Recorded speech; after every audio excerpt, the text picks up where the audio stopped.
is also just coincidentally, or just started to say that we failed. All right, we're live. You caught the tail end of a conversation about how Facebook logged out of my broadcasts. Like, I don't know. I think everyone's pretty aware of it because it was like a couple weeks ago or something. Facebook went down for, like, as far as I'm aware, one of the first times in, like, I don't know, years and years and years. And it was like this apocalyptic event, kind of, for everyone's consciousness. Anyway, we're here. Welcome to Noah's Groovecast. I am joined by Ron, Gill, and Mary Regan. They are here with me in the studio. I'm really excited to dig into who they are, get to talk to them, and this is my first time actually meeting either one of them in person. Mary writes articles about, or she's written a lot of articles about a lot of different local artists in the area, musicians, I believe actors, and visual artists as well. But you know, I'm in the music world, and so for me, I paid more attention to all the different music people that she's covered. And so we'll get to talk to her about that. And Ron is, I think, kind of in the blues genre. That's my understanding. Is that no kind of about it. No kind of. There we go. No kind of about it. So we'll get to dig into kind of what he's done here in blues and all this kind of stuff.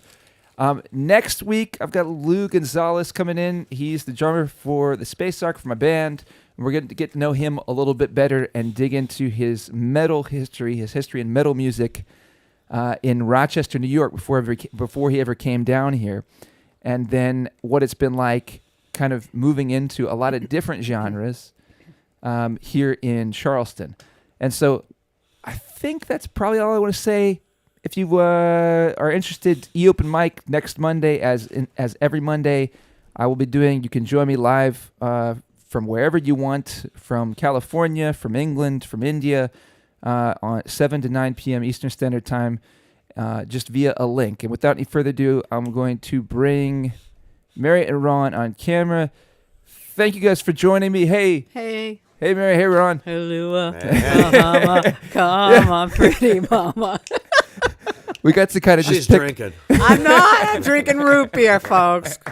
I'm just a nut. Okay. We got to pick. We were like trying to pick the backgrounds. You know, it was like we had a green blanket or some brick, and we just kind of we picked the beach and we just kind of went with it. So we could always change it, you guys. If you ever want to change, if you feel like I'm kind of tired of the beach, just let me know. No, I love it. I mean, I'm from Maine. I'm a maniac. So. Right on. Yeah. Well, let's start. I'm thinking where to start. I guess we could just start with, yeah. How about okay? I'll start with Ron. He's on the left. Yep. Can you just give me a little bit of an introduction to who you are, what kind of music you do, how long you've been doing music, how long you've been in the Charleston area? He's my boyfriend. That kind of Oh, man, that's Yes. a lot of questions. I know. There's a lot more coming. Ron Gill. I was born in New York. I was born in the 50s. We moved to Colorado when I was a tiny little kid, so I spent most of my life between Colorado Springs and Denver, a few years in Fort Collins after college. 2001, pretty much got tired of the crowds in Denver and started to head east. Ended up in Maine for 10 years. That's where I met Mary. Mm-hmm. And then when, the retirement thing availed itself, I decided I didn't need to be where it was going to be cold and freezing rain and rain on top of snow and all that kind of thing, and decided to head south. Had three criteria. It was going to be the East Coast, it was going to be below the snow line, and it wasn't going to be Florida. So, hey, there's no, income here. tax in Florida. Come on. Yeah, right. So I've been here I think we've been here for like 7 years. Mary followed me down here. Okay. So you guys met up in Maine. Yeah. Through music. Mary's a Portland Bulldog. I said hi to him first. Okay. He was playing blues on stage in the old Portland, Maine. We used to have a really funky blues joint. And I walked in one night and he was on stage and I just thought, wow, I'm checking out blues because I hadn't checked it out before, really. And anyway, and he came off the stage and I went up to him and said, you have talent. And understand when she says stage, it was just the flat floor part of the room over there somewhere. Yeah. Stage. There's all stages of all different kinds. Yeah. You could, Yeah. Well, it's a great little blues room too. They It was really cool. liked Yeah. it. It had a nice, well-behaved clientele and all of that, and we got to do our thing, so it was a lot of fun. Can you tell me about the blues? Okay, tell me. So I'm somewhat familiar with the blues, and when I say somewhat, I don't want that to be taken lightly. Like I'm not like a blues aficionado or like I listen to it all the time or anything. But I've been to quite a few blues jams, Right. and I'm fairly familiar with it. But I feel like I feel like I've seen real blues and I've seen not real blues. I don't know if that makes sense. Like, yeah, there's plenty of that not real blues going on. Kind of the two things Okay. I tell people is that it's about the groove and the backbeat. Okay. So Yeah. you're going to have the beat on the 2 and the 4, and it's really about the bass and drums locking in. So if you got those two things going, and then certain arrangements are kind of standard with blues. Doesn't matter what key you're in, but there's generally some things like a 12 bar, maybe an 8 bar, 16 bar, and if you're Lightning Hopkins, you'll have a 13 bar or a 15 bar form, because lightning change when lightning want to change. But mostly those two things. For me, it just I'm growing up in the '60s, listening to the whole British invasion thing going on, and meaning me and my friends, we just kind of looked into where those songs were coming from, where a lot of those guys, like the Blues Breakers and even the Stones and the Animals and those guys, the Zeppelin, even where a lot of their songs were coming from. And we come to find guys like Freddie King and Albert Collins and guys like that, and it's like oh yeah, that's the real deal stuff there. And that kind of grabbed my interest, just kind of the whole heart and soul of what went on with blues music. And that kind of grabbed me, and I just gravitated toward it and pretty much did that from those days. So do you pretty much would you say you pretty much exclusively do blues? Like you kind of you. Yeah, there's a few country things that we play that are country-ish, but heck, even Folsom Prison is Folsom Prison Blues, So, True. we'll play some stuff like Setzer and some West Coast stuff and some swing and some jump and things like that. But they're all very rooted in blues, kind of that urban blues thing, what transpired when everybody left the South and ended up in Chicago or New York or wherever, and turned it into a more cityfied thing. Well, I mean, you should mention the whole Rolling Stones thing. He's a big Rolling Stones guy. Okay. Oh, I love the Stones. I'm still playing with a group. My buddy, I'd met him in Rochester, Minnesota. Okay. I was living there for 5 years, and Ian, he's a orthopedic surgeon, and he had a sign up somewhere, and he wanted to and I was looking for a group to play with, and so we got together and did a little jam, and find out that he's a big Stones maniac, and he kind of patterns himself after Keith Richards, which is nice because it left me open to play all that great stuff that the other guys that were in those bands back in those days were playing. But we play all the deep cuts. Even then, the Stones, they wanted to be the best blues band in England. That was kind of their original form with Brian Jones, and that was his thing, big time. There, let me ask you. So you guys met up in Maine, Yep. and then you guys have been here 7 years. About you said. Well, we came in September of 2016. Okay. No, so that's like 8 years. 8 years. Yeah. I don't know why, but I've been here 6 years, but for some reason I've just got the sense that you guys had probably been here like 20 or something. I don't know. I don't Really? know. Yeah. Must be I don't my know. accent, huh? Yeah, right. I don't know. I just like I felt like you guys just seemed, I don't know, like you were rooted pretty well here or something. I Oh, don't- thanks. you I- give that appearance anyway. I don't. Well, so, thanks. Well, we still go to Maine every year. I try to get Okay. up there every year. In fact, that's my goal is because I'll never get used to the humidity down here. So my goal in life is if I can achieve it, is to be able to live up north where it's cooler during the summer Yeah. and be down here and travel the rest of the year. You know, it does get hot here. My wife and I are talking about that kind of thing all the time. We're like, just Yeah. it really is. The weather makes such a big difference. We're getting Yeah. into non-music, but we can do that. The weather makes such a big difference in your quality of life. You know, it really does. Yeah. And we're trying to look at because it gets so. Unfortunately, in Charleston, it's like there's a really small window of Right. of good of Yeah, weather it's that's nice really right nice, now. right? I like it Right. right now. Right now, I can and- wear a sweater still, you know. But I don't know. Anytime you can find a gig in February, you're in a good spot. that's true. That's Yeah. true. Okay. An outdoor 'Cause, gig in February happens more That's here true. than it does in The Maine. I'll season- tell you that. Yeah. That's a really good point. It's good to always appreciate what you have. Yeah, because I look at January and February are typically lighter months here, but the truth is the weather is still good enough to actually get out there and play. That's true. Right. But yeah, there's like a pretty small window of weather that you really want to be out in. So I totally hear that. So were you doing journalism? Were you a publicist up in Maine as well? Is that a Yeah. lifelong career thing? Well, it's been a long path. I mean, Sure. I majored in communication at University of Southern Maine in Portland. And one year I went to Bowling Green State in Ohio because my advisor said you should go out there. Great journalism school. I always wanted to go to Emerson in Boston, but that's private, expensive.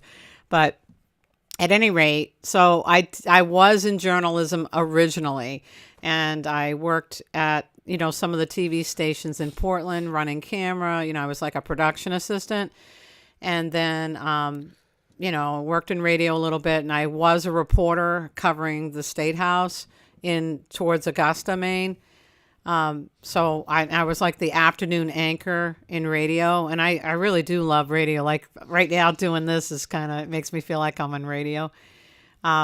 So my college professor had high hopes for me that I would make it as a national reporter. He thought I had that much talent, and I am a reporter deep down. That is who I am, but it's a long story. So then I got really political, and 1992, I might as well just put it out there, right? So Jerry Brown came to Maine, and he was running for president, left-wing Democrat, and we are very progressive. We'll just put that out there.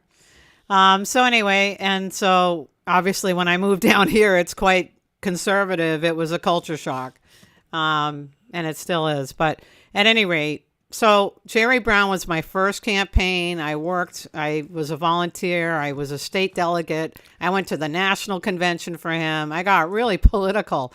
And I realized, what they taught you in college, I'm just a reporter. I'm just going to observe the news. Well, once I got political, I realized, wow, I can make change happen, And I think being the youngest of 8, I have 6 brothers and 1 sister. And I think being political, it gave me a voice, like I'm going to be listened to, right? I think there's a lot of psychology to that. But anyway, so 1992 to 2016 up in Maine, I was a top organizer on numerous campaigns, like governor, Congress, whatever, and also environmental issues and all that, because us Mainers, we really care about the environment.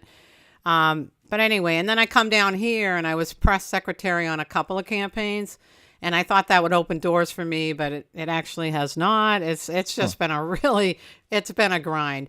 So I've been a part-time freelance publicist for a number of years, and I am very good at what I do. I mean, I understand the media. I understand how to land hits and get people on TV news or radio or what have you. I'd actually be a really good news producer because I have a very good sense of judgment of what should be like the top 3 news stories tonight I am a news junkie. In fact, when I was in college, I had an interview with the McNeil-Lehrer NewsHour, which is now called PBS NewsHour, in New York City. It was only going to pay $50 a week for this internship.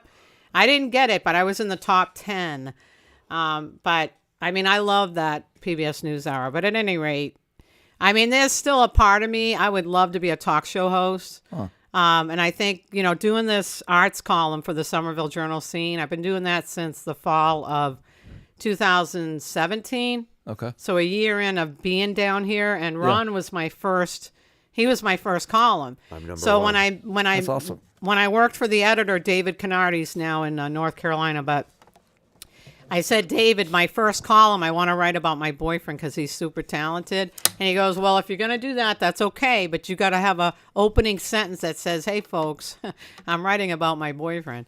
Because you can't be totally objective, right? I mean, you can't anyway about the arts. If I was covering politics, you have to be very.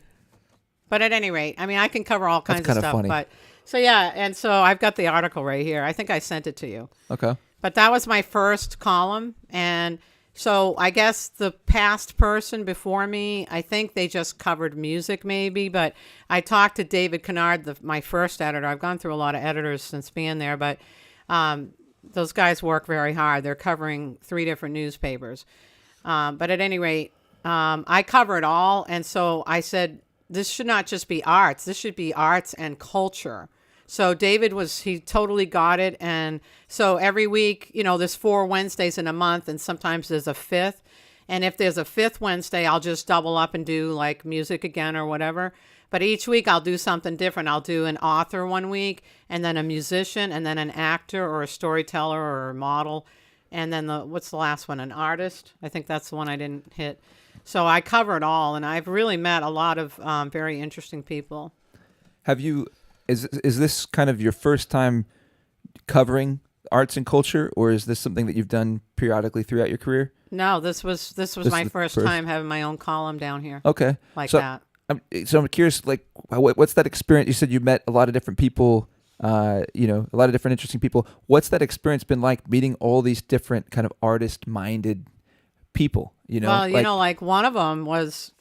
I mean, a couple of them lately, they're starting to become famous. Okay. Like one is from Shanola Hampton, the lead actress of Found, which is a top NBC TV show right now. And she's from Somerville. Her dad runs Hampton Motors car dealership. And she's been an actress, and she's paid her dues. And now she is the lead actress on NBC's Found. And she's right here. She came from Somerville. So anyway, I think our friend Fleming Moore tipped me off to her and said you should try to track her down. You know Fleming? Yeah, Fleming. Yeah, Fleming does some acting too. Yeah. Yeah. So actually, and speaking of that, it's very rare that I go back and write about the same person again. I generally don't do that. But like I did Ron, and then a few months later I did Fleming as a singer, and then a few years later, he calls me up and says, hey, I'm now an actor. Will you come back? And so I then interviewed him as an actor. That's pretty neat. Yeah. Yeah, one of the things I was curious about, because like for artists, now I'm not, I meet poets, I meet comedians a bit, right. And I meet musicians. I don't meet as many actors, so I'm not as familiar with actors. Right. And I don't meet as many visual artists, but a little bit, because, musicians, a lot of times we work with visual artists for, album art or whatnot. Or I used to have a van that I had some graffiti stuff painted on and stuff. But down by the river? Probably had that vibe a little bit, yes. But I'm curious, like, I feel like, the different paths that we take as people have a lot of impact on how we see the world and how we even relate to each other, and they shape us in a lot of ways. And I'm just curious, like, I think a journalist in general, I think I know there's a lot of, I don't want to pigeonhole, because there's a lot of variety within whatever niche or whatever profession you want. I'm trying to use the right words to describe what I'm trying to say, but like, are there I feel like a journalist is going to look at artists with maybe more accurately. If I think artists, we can be really supportive of each other, and we can be really what's the word? I don't, does this make sense what I'm saying, or do I need to clarify? I may have lost myself. Did that make any sense? You or can rephrase it if you want. All right, let me try to rephrase. I'm really curious what that experience. I guess better way to say it maybe. Is there a significant difference to you when you're engaging with artists and you're covering these different types of art? Is there a significant difference in the sort of that person type that you notice? Has that been a different experience than, say, when you worked with politicians or you worked in any other different field? I guess that's one way to ask it. Oh, I see. Well, yeah, I mean, you're dealing with the creative mind, and I can cover so many angles talking to an artist. You know what I mean? And not that you can't with a politician. If I did an in-depth profile on a politician and their path and where they want to go in life, yeah, that would be an exploratory type of writing. But there is something about, talking to a creative mind. I mean, because I can cover all kinds of angles with them.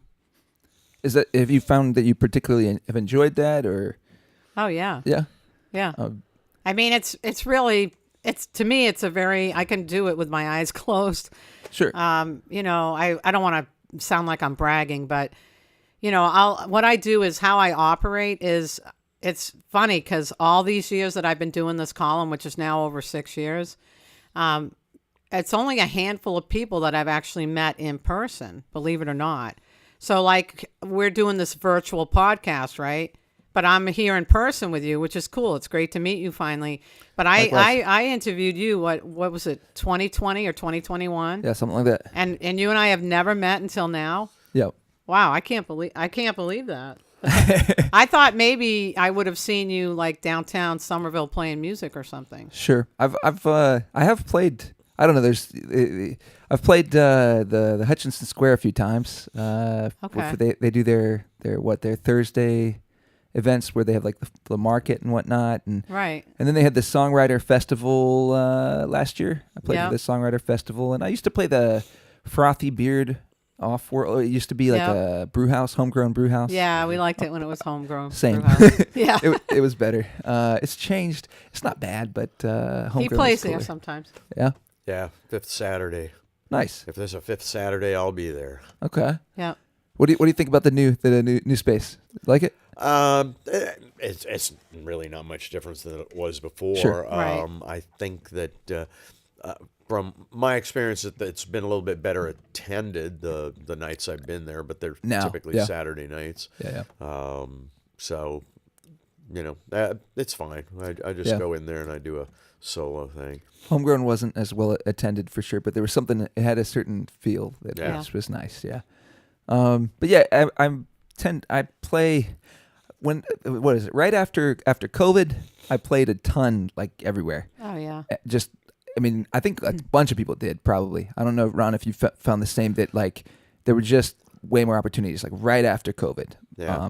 It was kind of slow getting things started back up, I thought. Sure. But I'm not looking to play all the time Yeah. anyway. So Right. But then I don't know. I just like burnt myself out to an extent, just playing too much. And now I try to play like 2 or 3 times a week. I try not to play much more than that. Right. Even if it's 1 or 2, I'm really kind of okay with that. It keeps you fresh, enough. You don't lose your chops, Yeah. and you don't it doesn't become just your pressing buttons on a machine or something. Right. yeah. And what are you doing now? No, are you a soloist, duo, a band? What are you? Yeah, I'm a solo acoustic primarily. That's what I do. That's how I make my living, as I play for weddings and private events, corporate events and stuff.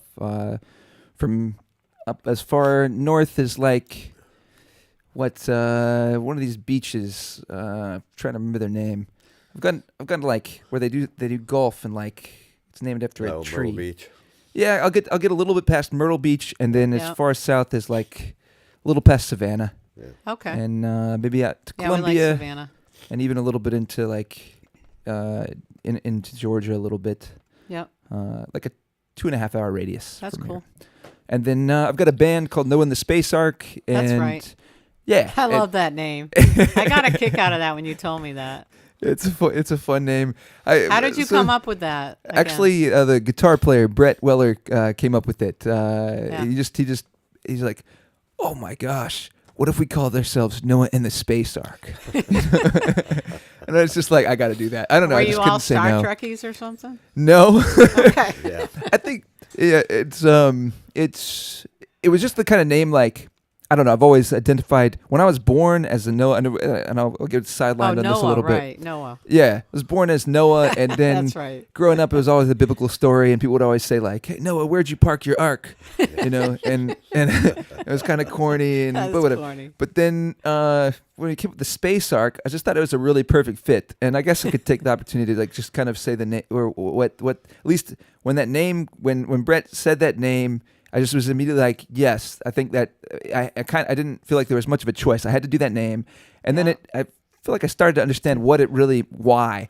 And I think why is because I feel like Noah and the Ark is a really great story. And of course, I identified it by being called Noah. Now there's a ton of Noahs, by the way. But Yeah. but that Noah and the Ark's about a flood that wipes the earth out because everyone was so bad. Yeah. But so Noah and the Space Ark is just more of like, I kind of feel like there's a little bit like that again, right. but I don't really want to wipe everyone out. Yeah, right. Maybe that's a good way to put it. I don't want to wipe everyone out, but maybe we can ride a space ark we can go somewhere spiritually that can help, and Right. that's kind of the idea behind. That's pretty that. cool. But anyway, this is about you guys. No, that's all Mary's right. going to take Hey, I'm over a this reporter, interview. so you know, back and forth. Come on. That's true. All right, let's bounce back to Ron. Maybe you could share a song. I think like, that would be a good. Oh, time for us to okay. own. I'll do a Twist his arm. Yeah, Is that good enough? yeah. I'll turn you up a little bit. Yeah. Yeah. Let me know if you want me to sing with you, B. All right.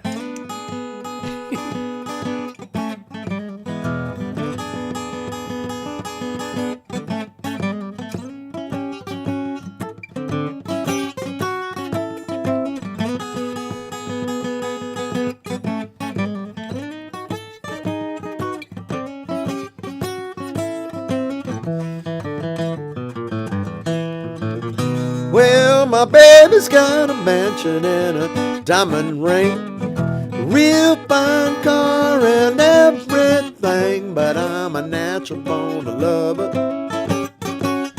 Oh, I'm a natural born lover. Come on, tell me, baby, which one of us would you rather? Well, now all of these luxuries, they don't mean a thing, but you can get yourself a real good thing. Yes, I'm a natural born lover. Oh, I'm a natural born lover. Come on, tell me, baby, which one of us would you rather?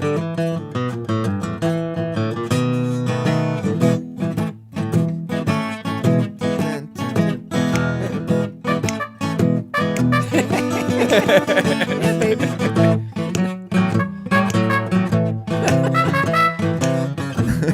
Sorry, That's all right. it kind of works.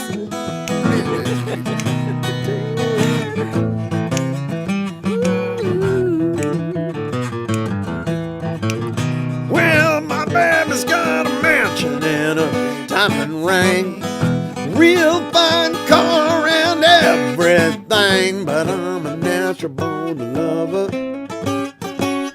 Oh, I'm a natural born lover. Come on, tell me, baby, which one of us would you rather?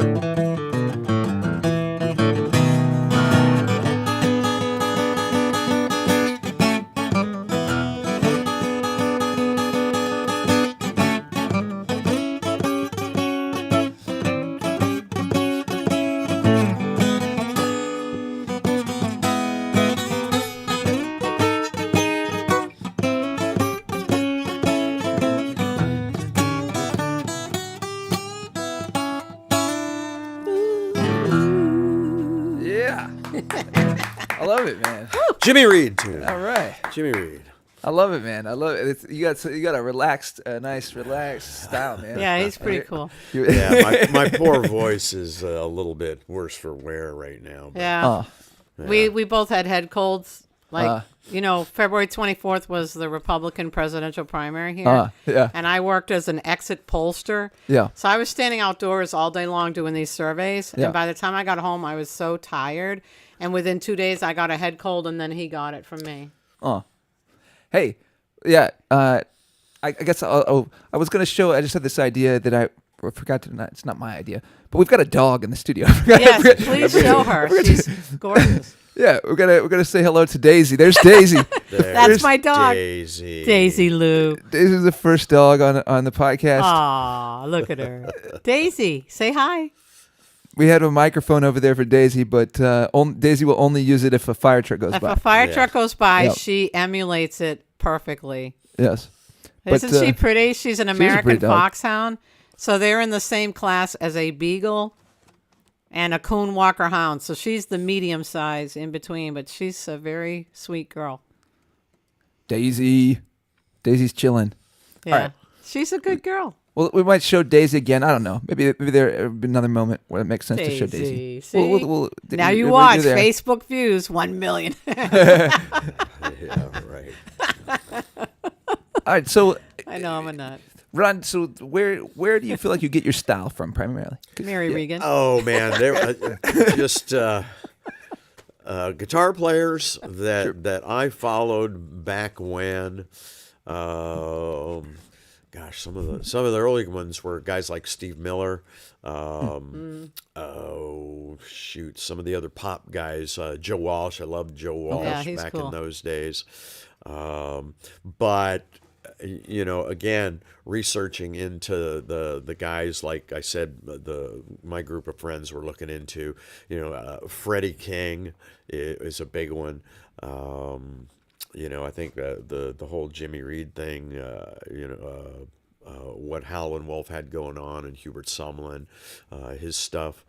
And then, even guys that are like unapproachable, like Robin Ford, he's one that I like to listen to, and I like to try and steal things off of. But mostly it was kind of the guitar players back in the 60s and the 70s that I was listening to, that I kind of either emulating or swiping stuff from or listening to a lot. Brian Setzer. You love him. Yeah, Setzer's incredible. He's a lot of fun to work on stuff that he does, because it's so intricate and very technical. So that's pretty fun. Is that one thing that you were doing called a trill? Is that what that's called? I forget. Like that. Little. That. It's or like, the. It's like. Where,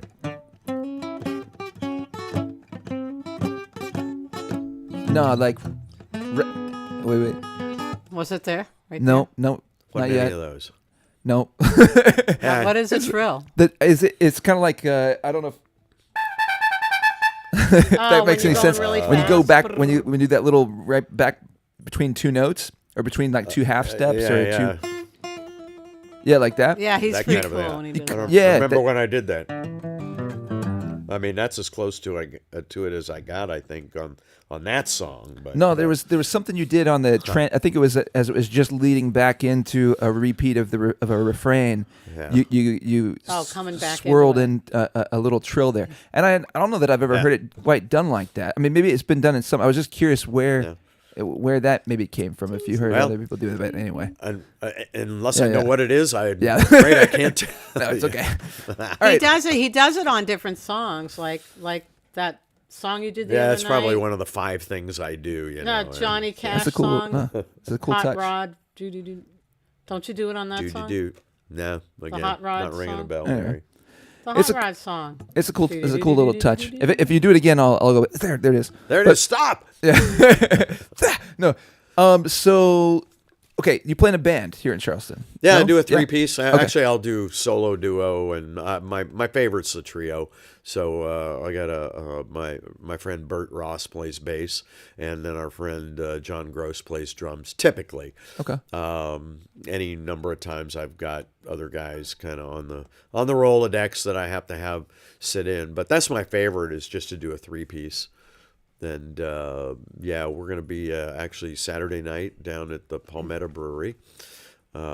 We did Accent on Wine. Have you played at Accent on Wine? I haven't, but I've yeah, heard a Scotty's lot about place. it. People seem to really Yeah. like it. Yeah, Yeah. you should go in there and talk to Scotty.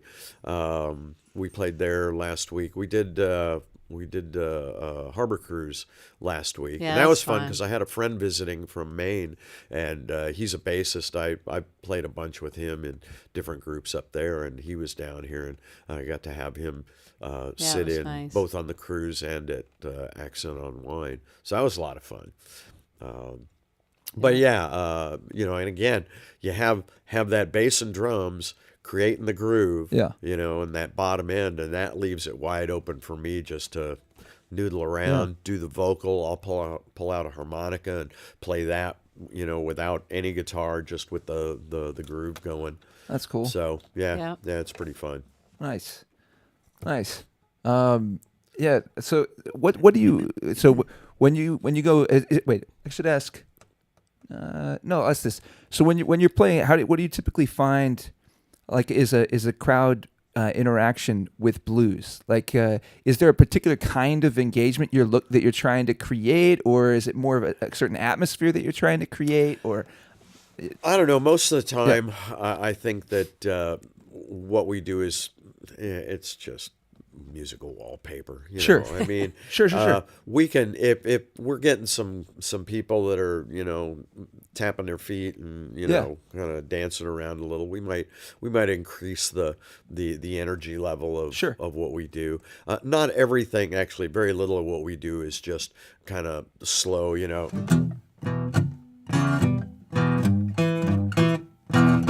Rarely do we have a song that goes at that speed, Yeah.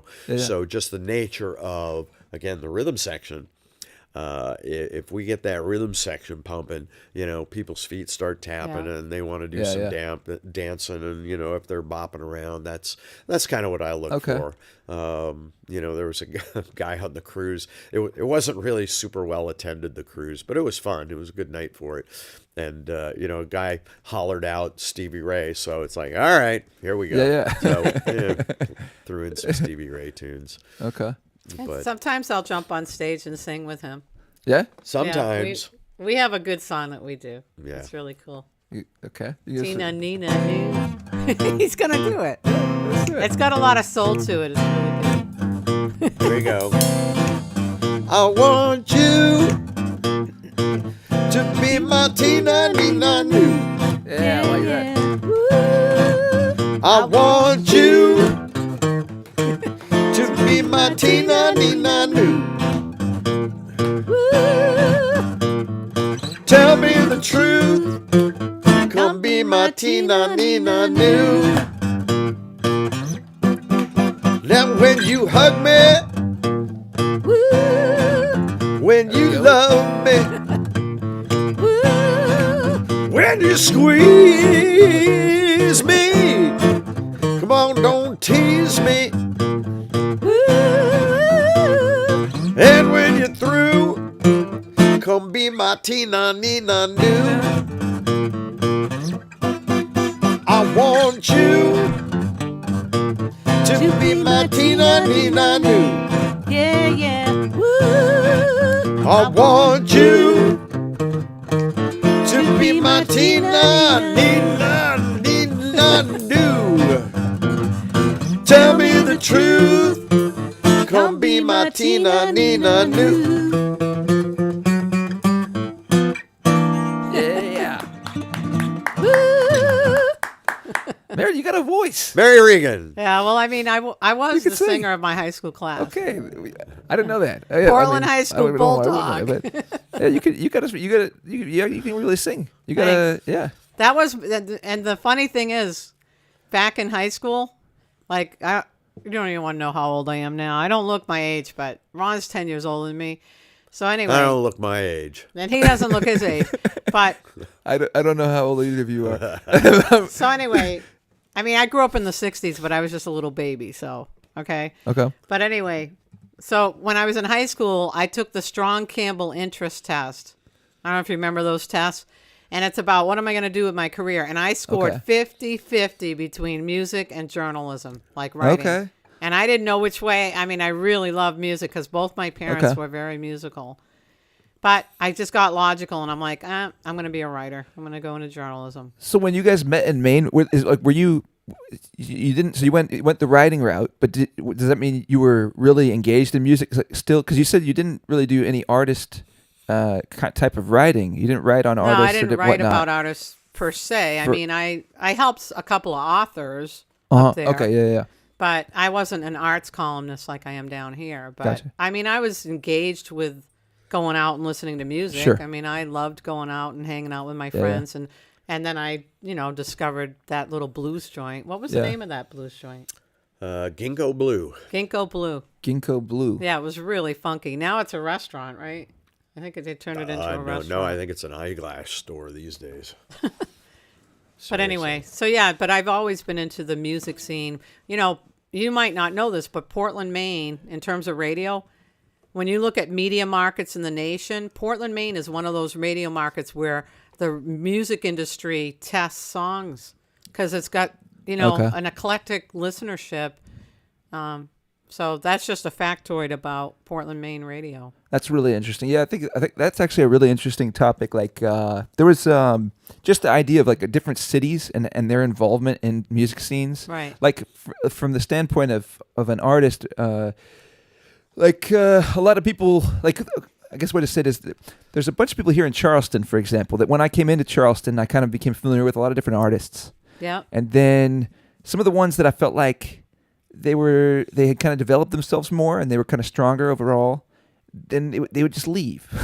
Oh, really? Yeah. And I'll be like, man, why are you leaving? Like you just kind of got somewhere and now you're leaving. And they would typically go to Nashville. Right. Which, nothing against Nashville. I'm actually kind of from Nashville. But Really? I was born in L.A. and then at the age of around 7, my family moved to Tennessee, to Brentwood, Tennessee, which is about 25 minutes outside of Nashville.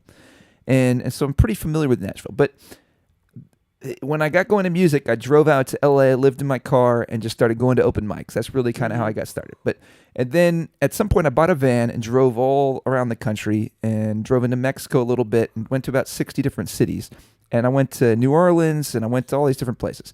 And I felt like Charleston has a little bit of a under the radar music scene. I just thought it's pretty cool and it's good grounds for just kind of doing stuff. And there's a lot going on here. There really is. And I also think there's a lot of good songwriting here. I think there's a lot Darius of good songwriters. Rucker, he's pretty talented. There's that. And there's Band of Horses, I guess, came out of here. There's Ranky Tanky. That's Ranky done a Tanky, couple right? Grammys. They've won Grammys, right? So there's some big names that have come out of here. Now, there's big names that kind of come out of a number of different cities. But I feel like a lot of artists, they think I need to be in Nashville or I need to be here or I need to be there. No, not necessarily. But no, right? And Portland's got that Gateway Studios. They do mastering. Yeah. So like Bruce Springsteen will fly into Portland and they'll master his album or whatever. Well, there you go. So maybe you can help me give a testament to everyone to stop going to Nashville or stop leaving, because like we need if everyone does leave the city, if the good artists leave the city, or the more not good artists, the more developed artists, when they get to a certain point of development and they just leave, it's like. Yeah. Well, you say the same for Maine. Yeah. I mean, a lot of people, they might leave Maine, but a lot of people go back to Maine because they miss it or whatever. Well, I think it's unfortunately the nature of the consolidation of the music business. You look back again in the 50s and probably beyond before that. You had everything was kind of regional. Chicago had their thing. You'd hear hits coming out of Chicago. You'd hear hits coming out of Detroit, Nashville, New York, That's a good point. New Orleans, Dallas, L.A. All of those places would be hitting the pop radio. But with what's Right. gone on with That's a really good radio It's over so the different. past 50 years Yeah. and the music business kind of consolidating in very few places, that's where That's a the really good point. players and the artists have to go. Right.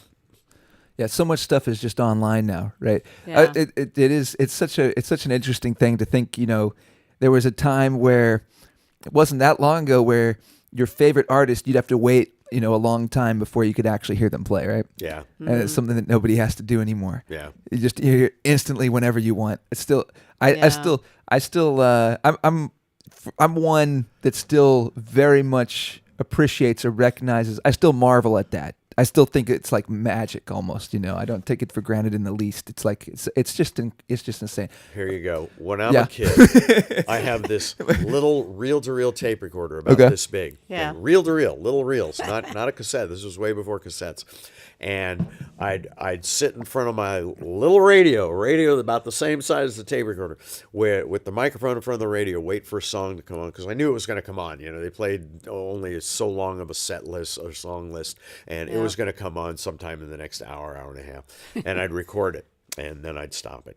And then I would spend the next week rewinding and playing and listening and trying to figure out how the song went to learn how a song was played or to learn to play a song. Same thing with coming up with the lyrics.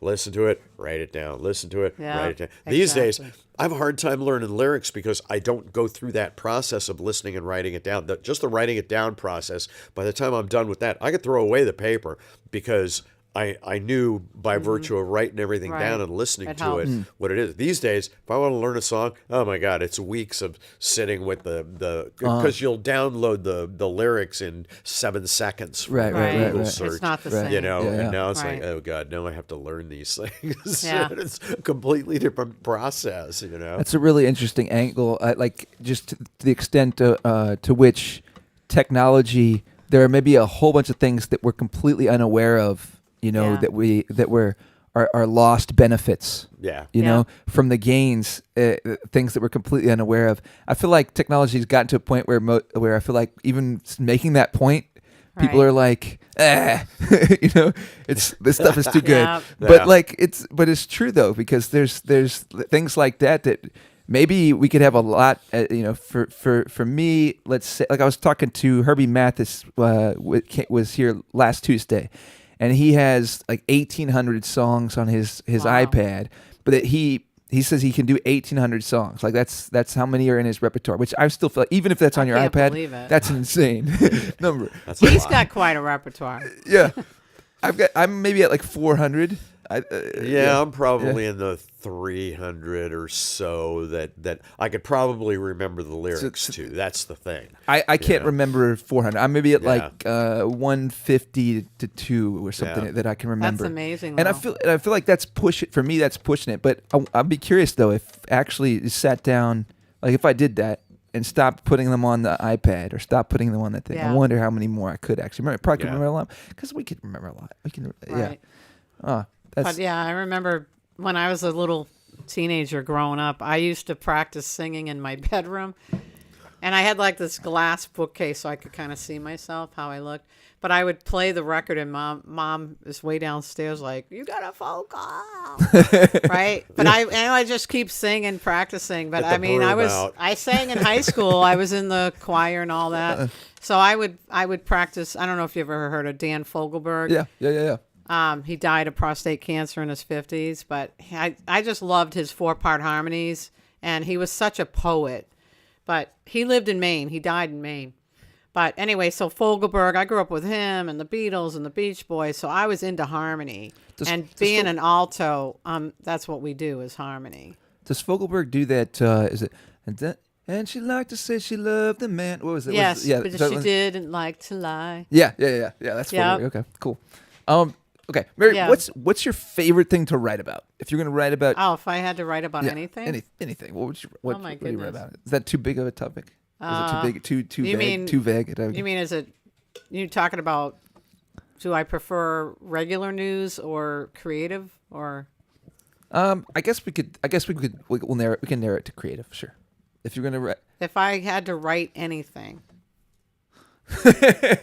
Well, I mean, going back to high school, I mean, it was my 8th grade English teacher who first told me I had writing talent. And I was kind of a nerd about term papers. I used to love doing term papers. I know that sounds crazy, but I like doing research, and I did a whole sketch, a biography sketch of biographical sketch of Henry Wadsworth Longfellow, the poet from Portland. So, I mean, I think if I had to write anything, it would probably be like a bio kind of thing on a person's life. Because I will delve into their past, their current, and what they aspire to accomplish in life. But probably biopolitical, because I'm very much like, let's make the world a better place kind of person. And I'm a real advocate type of publicist. Okay. So, like, my dream job would be, public relations, community relations, let's save the world kind of job. Do you find any of that purpose in what you're doing with the arts and culture column? Like you're saying, a change the world kind of person. Are you finding any of that, any fulfillment of that purpose that you just described within me that column? Shining a light on people's talents to show the world their talent. Yeah. I mean, to a degree. Yeah. But I mean, if it's not the same thing as like, say I'm working for a nonprofit cause or something. Yeah. It's not quite the same, but yeah, I mean, and me as a publicist, every time I get a hit for someone to get them on the news, then I am shining a light on their talent. So yeah. Are there any artists that you feel you've covered within Charleston that you feel like fulfill that, what you're talking about? Well, this current lady who I covered her, she was an exception because I covered her more than once as the arts writer, because she kept winning all these awards for her writing. So she's 84 years old. She's in Somerville. Her name is, and I just posted on my Facebook page. So if you go to Mary E. Regan, Regan, you'll see my post. But I'm about to put out a press release on her because finally, it's just an incredible story. But her name is Joanne Jody Beerer Wilhelm. And she has a pen name when she wrote her book called Lenora Livingston. That's her pen name. And the book was called Where's Stephanie? And now she's made a film that she was the screenwriter, and she's won all these awards. Like, I don't know if it was 30 awards for best screenplay, best, lead actress, cinematography, original music. I mean, everything is great about this film. It's called Letters to Stephanie, and it's finally been released through redeemtv.com on streaming. So finally, she's 84 years old. This is her true life story. She was amazing. A model for Millie Lewis in Somerville. And her granddaughter, who was given up for adoption, she was also a model there, and they never knew that. They'd pass each other. It's unbelievable. And so it took her 30 years to reconnect with that granddaughter. And Jody was also instrumental in getting a bill passed through the House and Senate. In the State House, there's a bill for grandparents' rights to be able to communicate through the registry about adoption, so they can reconnect with the blood relative that got adopted. So it's an incredible movie that was made all locally. The cinematographer is Richard Almes, Almes. He's in Mount Pleasant. Incredibly talented guy. He just does like commercials and stuff. This was his first film. And like I said, it's just so well done, very polished, and it moves right along. They edited it. And the only thing lacking in that film is like a famous actress or something. But it's unbelievable. And the music is award-winning. And so, yeah, 84 years old, and she's accomplished all this. That's something to always remember, is that making something that is meaningful can happen at any time. It's amazing. What can you say the name of that one more time? It's called Letters to Stephanie. Letters to Stephanie. Is the film. Letters to Stephanie. And you have to jump on redeemtv.com. Okay. Which is, it's a Christian ministry. They have 300,000 members, and it's worldwide. And right now until June 14th, because once June 14th comes, you can get it free. But right now they want people to pay $25 minimum to be part of the ministry to be able to view this film. But it's well worth it. I mean, she put her heart and soul and a lot of money into making this film. But I've been honored to be her publicist. I've gotten her a lot of press in the past on her book. And now finally the film. It's unbelievable. Every time I hear the music by, her name is Nicole C. Green. She's one of the actresses. She's from upstate, South Carolina, but she's a Christian music songwriter. Unbelievable talent. I mean, she should win the Christian Grammy Award. Seriously. And she was so moved by Jodi's story that within 2 days of filming, the first 2 days of filming, she would drive home and the song came right out of her. And every time I hear it, I start crying. It's called 10 Years Have Gone By. Unbelievable music. So I want to go check it out right now. yeah, it's very moving. It's very moving. And it's not a film. They don't shove religion down you. It's not that way. But it has very good themes in it and very good communication about families should communicate better and stuff like that. It's really well done. It's just, when you look at the coincidence and the turns and everything in the movie, you won't believe that this was like, wow, this was her life. It was really incredible. That's amazing.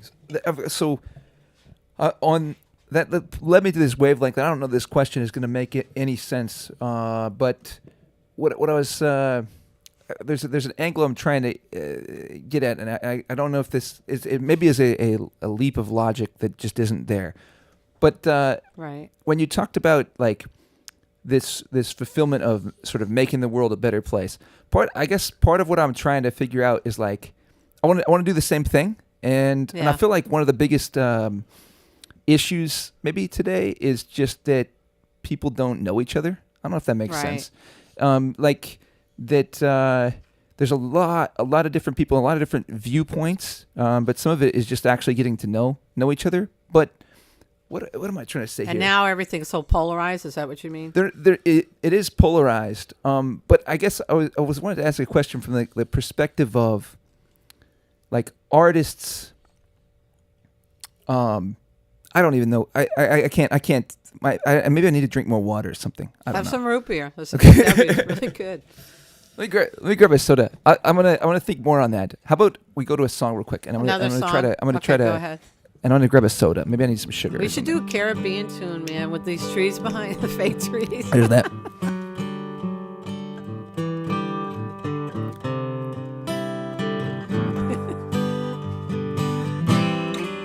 Oh, I love this song. Lowell George tune. Well, I was warped by the rain. I was driven by the snow. I'm drunk and dirty. Don't you know? And I'm still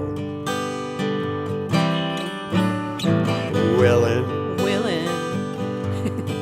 Well, I was out on the road and it was late at night. I've seen my pretty Alice in every headlight. Alice. Dallas, Alice.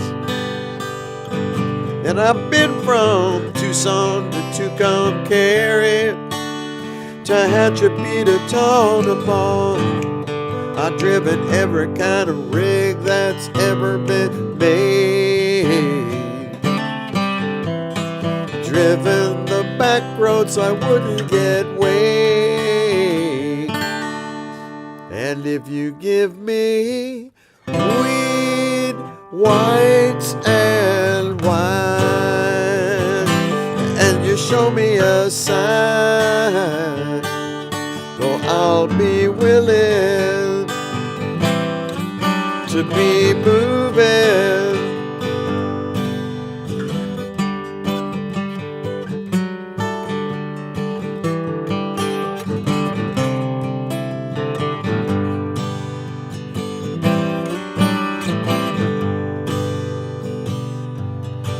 Well, I was out on the road and it was living by the plane. I said I could remember these words, right? Hey.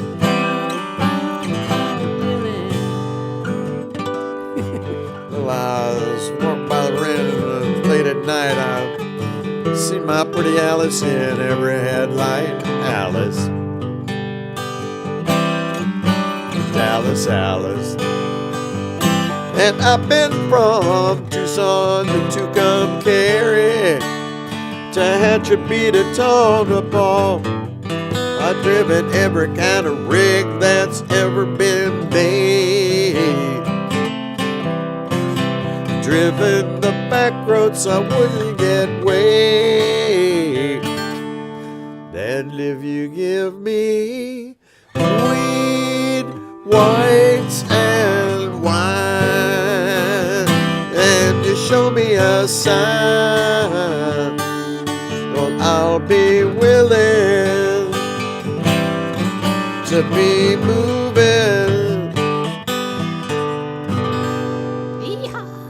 Nice, man. You have a really soothing style, man. Well, thank you. Yeah, just like relax, man. Yeah, he's pretty cool dude. Is that kind of a lot of the style that you're typically playing with the trio? Oh, no, I'm playing No. electric stuff. Okay. Yeah, And, I thought you were probably on electric. Yeah. Okay. Yeah, Ron's he's kind of the opposite of me in some ways because I can be really intense as a publicist. Like, I gotta get this done. And he'll walk by and like, chill out, Regan. I mean, he's just more laid back. He's like my mom in a way. And I'm like, sometimes I think he's a little passive like my mom, so that irritates me. I'm like, come on, have an opinion for Christ's sake. Have an opinion, Ron Gill. Sometimes you gotta chill though. You just gotta chill. But he keeps me, Yeah, I mean, yeah. I take a deep breath, but it's just, and I'm pretty focused, but I'm just saying, sometimes I get intense, like, I got to get this done right now. Don't bother me. That's funny.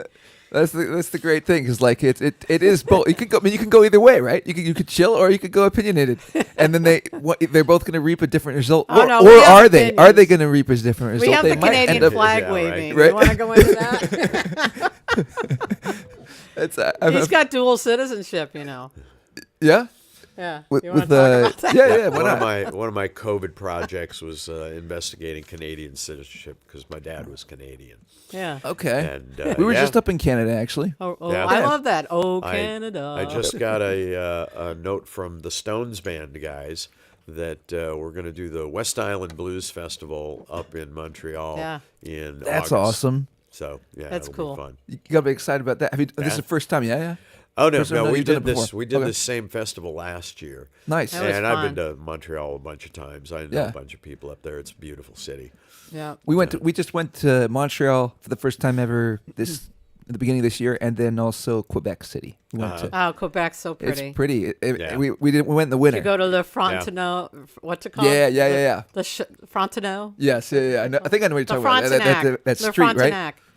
Yeah, it's that- a huge chateau hotel Yes, on the we- river, yes. St. Lawrence River. Yes, yeah. We checked that out and walked to the river, and then that little little Champlain Yep. street. But Montreal was really neat too. Yeah, Our fir- Canada's pretty. Yeah. We'll say our first experience in Montreal, we stayed at the wrong motel. Probably we'll stay at a different motel next time. Yeah. Uh-oh. So did you want to make a statement about Canada that, we might... No, Mary. You don't want to say that? No, Mary. no, All right. It's okay. Well, so He can only surmise what I was going to say. the blues festival in Montreal. What was that like? What's it like? It was fun. It was in a little park in a place called Pointe Claire, which is right on the St. Lawrence River. And it was actually it cleared up nicely. It was a little bit rainy the night before, but the day of our time on the stage, it had cleared up. It was beautiful. It was a big crowd of folks. 4 or 5 different bands played. We just kind of did our usual Stone set, and we're a good sized band. I mean, we've got sax and keys and 2 guitars and bass and drums and vocalists and more vocalists and stuff like that. So we're a good size group, and again play all the big hits and a lot of the deep cuts as well, and everybody loves that stuff. Are you kidding? Yeah, it's fun. I mean, you start launching into some of the classics, and we have a really excellent vocalist that works those shows. So it's way fun. Yeah. Do you feel like the Montreal audience is significantly different in terms of, is your experience playing for Montreal audience significantly different from, say, audiences you play here? Oh boy, just because the situation is so much different. Okay. With what I do with that group, The I don't band, know. the makeup of the band is different. Yeah. Okay. Yeah, and while we're there, Raising because money. we're doing Okay. we're doing this as fundraisers. So Okay. everybody's there kind of for that reason, first and foremost. Whereas, gosh, I'm trying to think of because again, most of the stuff that I do are, they're just kind of small shows. Again, the musical wallpaper. Hopefully, people are paying some attention, and so sometimes we'll get somebody that'll come up. We usually get good tips out of the thing, so Okay. it's not like nobody's paying attention and they don't appreciate it. Right. But Okay. it's we're not the pop realm. We're not kids music. Yeah. I've Yeah. used the angle before that. Look, we play music for adults. Right. Yeah. That's what we do. Let me ask this. So I think this is going to be on that. It's kind of on the wavelength of the question that I lost earlier. Oh, okay. But I want to follow this on the music wavelength. So I guess let me ask, what do you think drives you as a musician? I know that's like a super deep question, maybe impossible to ask, but is there sort of a central motivation for why you want to do music? For me, it's just the interaction I get with the other bandmates. That's why I Okay. prefer the 3-piece. When I'm doing the solo thing, it's like, yeah, I get to kind of practice on my own. The way I have the rig I use, I've got a loop pedal that I have like hundreds of bass parts looped into, and that's all, just bass parts to give me Okay. that low end for me to play along with. So it lets me to play stuff up here instead of having to do everything down here, and doing the big strum thing, and so I can keep a groove going with that low end, and then I get to fill it in, with chords and stuff, and sometimes I will loop a rhythm part with the bass part once it's going, and then I can pick up the harmonica and just play that along with a guitar playing and a bass playing.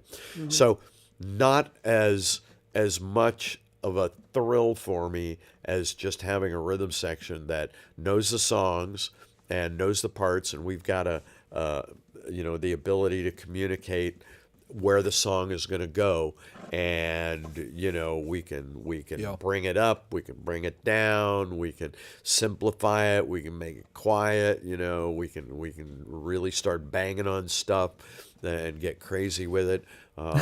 That's the thing that I enjoy about, Okay. or that's why I play music, is to be able to do that stuff. Would it be accurate to say it's a lot of fun? You have a lot of fun? Oh yeah, Yeah, it's a lot of fun. yeah. Do you feel like there's a message that overall you feel like you hope people receive, or is there? What do you feel like people get from the music from listening to you? Oh, I don't know. Hopefully they'll hear something that they haven't heard before, and I think these days in the world of blues, that's probably easily done. Okay. Because we don't. I'm not just kind of doing the folk thing and playing all those songs that I see a lot of solo guys out playing all the time.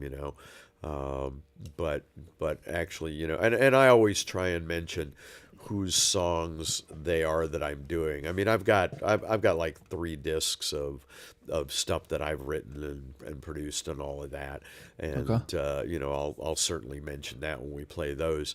But for me, just to be able to get the word out that this music that has, it has an arrangement, it has dynamics, it has rhythm, it has harmony, it has a structure, it's got a groove, all of that stuff. That's kind of the stuff I like to pick and try and convey that. Hopefully people hear that something a little different is going on with respect to, we're not just guys banging out, one kind of note. Yeah. One kind of Chord. dynamic Yeah, going yeah. on for a Yeah. whole song at a time, and Yeah. they hear it and just kind of go, huh, something's different here that's going on. What is it? And hopefully they Right. recognize that kind of thing. Well- Because that's what I feel. I mean, I don't have much music training. I've got a little bit, but I think that I just try and do what I paid attention to as I've learned and played music what I like. So I will try and bring that across. Okay. And it's those kinds of things. Well, and I was going to say, before I bumped into him that night in Portland, the blues. Yeah. A lot of people, I think, have a misconception. They think blues, this is going to be sad. It's going to be a sad song, but it's not. There's a lot of swing and R&B. It's pretty cool. There's a lot of soul to blues, and it's great. It can be kind of like angsty, or it can be sad and kind of like I've heard it sometimes. Just this, it can be very negative. Right. Sometimes when people play, it's very negative. But when I listen to you play it, it's like, oh man, this is kind of. Well, it's like Howlin' Wolf said. It feels good, man. It feels really good. Like Howlin' Wolf said, Yeah. If you're sad, you got the blues. If Yeah. you're happy, you got the blues. I like it. He's got a lot of really great originals. When he was in Colorado before I knew him. Yeah. What was the name of your band out there? We were Phantom Freeway. And I mean, awesome. And the horn section, and he's got some awesome originals. You want to play one? It's fun stuff. Again, it was a big band sort of thing. I could probably him on the do one that I wrote here. Let me ask you real quick. Did you say you have 3 albums or something? You said you had 3 albums. Do you have that stuff posted online? It's on CDs or? Yeah, it's all out at Bandcamp. Okay. Familiar with them? Yeah. Yeah, you look at Bandcamp and look for Poke Chop. Poke Shop. Pokechop. Okay. Yeah. Actually, there's 2 Poke Chops in there that I know of, but mine will be Poke Chop and the other white meat. Okay. Poke Chop and the other white meat. Yeah. Okay. Yeah.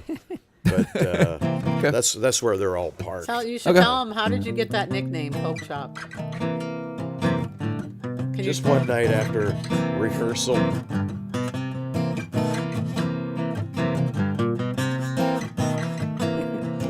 Well, the storm is coming and it's got me run. Gonna brace for a rough old ride. I'm gonna prep myself for an inevitable spell of rain and an historic high tide. I got pumps and a jenny, cans of gas and plenty of plywood to get me by. I got a cooler of ice to keep my whiskey nice. I got candles and a fresh peach pie. I'm on terra firma. I was out at the wind and the rain in the path of Irma. I'm on terra firma, gazing out at the rain outside on terra firma in Irma. I gave my gal a shout with the power out. We're gonna hunker down deep inside. Well, that's more than a breeze as I'm watching the trees. Gonna make sure she's satisfied. It's gonna be a long night. I'm gonna treat her right with a hurricane just out the door. And if the rain don't quit, it won't matter a bit as me smile and hunker down some more. I'm on terra firma, gazing out at the wind and the rain in the path of Irma. I'm on terra firma, gazing out at the rain outside on terra firma in Irma. There goes the voice. Gazing out at the rain outside on terra firma in Irma. Gazing out at the rain outside on terra firma in Irma. Nice, man. Nice. That's Hurricane Irma. Hurricane Irma. I was He wondering wrote if it's it. like Yeah. Irma, Irma, South Carolina, or Hurricane Irma. Yeah, it was Hurricane Irma. I was sitting on the porch. We had just been down here, I don't know, for a few months. Yeah, we were And, right down the street from here. We had an apartment in West Ashley. Yeah, Okay. sitting on the porch in the hurricane. Wrote that one. What year was Hurricane Irma? Was that the fall of 16 when we first Okay, I arrived, wasn't Must right? have been. Yeah. Yeah, the fall of 16. Was that a pretty intense one? I wasn't here for Yeah. that. Yeah. Well, Yeah. it was No. borderline. Like bit of rain, a little the bit of governor wind. might have said you got to Okay, evacuate, okay. but we Yeah. didn't. Yeah, I guess since I've been here, I haven't. There was another one that came through that was like you should probably evacuate, but it There wasn't was that bad. like Michael, I think. Oh. Was it Michael that we went up to? I think we went up Daisy. to Columbia. You should for do that another one. shot of the dog. Yeah, looking for that. Easy. You got to show It's feel good music, man. I like it. It's Yeah. it's nice blues. So okay, we're gonna do a shot of Daisy. We're gonna get a Yeah, little shot do of Daisy. Daisy. Here's Daisy. Okay, Daisy's and chilling. this is anybody listening from Maine, like LL Bean. I sent your marketing department 10 pictures of this dog with a letter saying, please consider her. I'm serious. She's very photogenic. Please pretty consider dog. her as a catalog dog for LL Bean. And did I hear back? No. It's probably because they probably looked at my letter and said, oh, you're in South Carolina now. You're not even here in Maine anymore.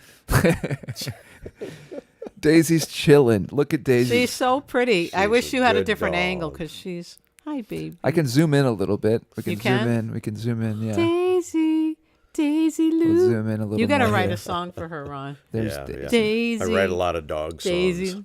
You know that? Remember that song, Ricky Nelson? Well, hello, Mary Lou.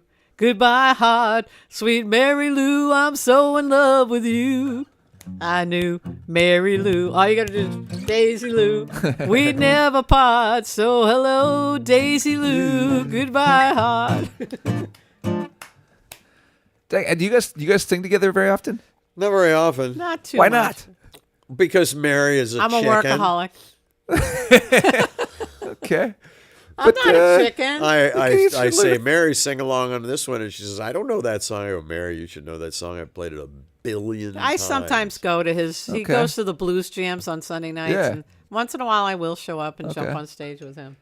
Okay. Well, if you guys go to the Blues Jam again, It's I'm- right down the street. yeah, from it's like here. a post. Yeah, it's right Yeah. down there. I went. I used when I first got here. Maybe the first couple of years, I would go to one from time. I bought a T-shirt. I signed up for or whatever. You know. There you go. Yeah. Very good. And I went to a number of them, and then they had it at another spot. What was that like? Yeah, Tracy's too. Tracy's too. they It's did been Tracy's renamed. too. Yeah. Yeah, and but they did it again. Didn't they do the Blues Jam like at this big place? Kind of. What was it? On Savannah Highway or I something. think so. Yeah. Do you know Well, that there was place? there was one at it was at Andolini's for a while. I remember that, like the pizza place. Yeah. For Yeah. a while. It's been up in Somerville at the honky tonk Yes, place. that's I The saw. I honky was, I tonk, went to one that's of a the big ones, the stage. honky Yeah. tonk. Yeah. It was kind of boomy. Yeah, very Yeah. yeah. Yeah. But if you guys do the blues thing, I'll if maybe you can send me a message. I would love to go and watch you guys play. Yeah. Oh Yeah. yeah, you'd get a kick Yeah, out of it. And Down Mary- there pretty and much every week. Mary, you got a good voice. You really Thanks. can sing. Yeah, I do. Yeah, I Mary love has it. an I'm excellent really. I voice. love Yeah. Motown. Like I Yeah. used to be in a band in Maine. It was called Colorblind, and Yeah. I was one of the singers. Yeah. And we did weddings and stuff. But we did we did Motown and R&B and disco, and I was Yeah. really into it. I mean, I love like Smokey Robinson and Diana Ross. Like I could have been a black woman, baby, the way I sing. But I'm just saying, I love Motown because I'd love to see Smokey Robinson before he dies. We saw, I don't know if you were with me. I saw Tina Turner when she was sort of in retirement. She's this tiny little thing in Boston. I think I paid $100 or something to see her, but she was so great. Tina Turner. You got another one? There's never going to be another Tina Turner, baby. Proud Mary, keep on burning. Come on, Mary. Is that what you're doing? Oh, knock on wood. Knock on wood. I don't think I remember the words. Help me. That's typical. All right, all right. That's why Mary doesn't All sing. right, all right, go ahead. I got it now. I got it. I had to think Too from late. it. Come We're on, do it. See how what I mean, folks? Come on, Ron. Do you guys ever have like a practice session? You know, No. No, we just wing No. it. maybe Come on, maybe you can maybe do it. maybe sit down and do a practice session. Come on, Yeah. do That'd be it. that'd be awesome. I don't want to do. I'll do it a cappella. This good thing.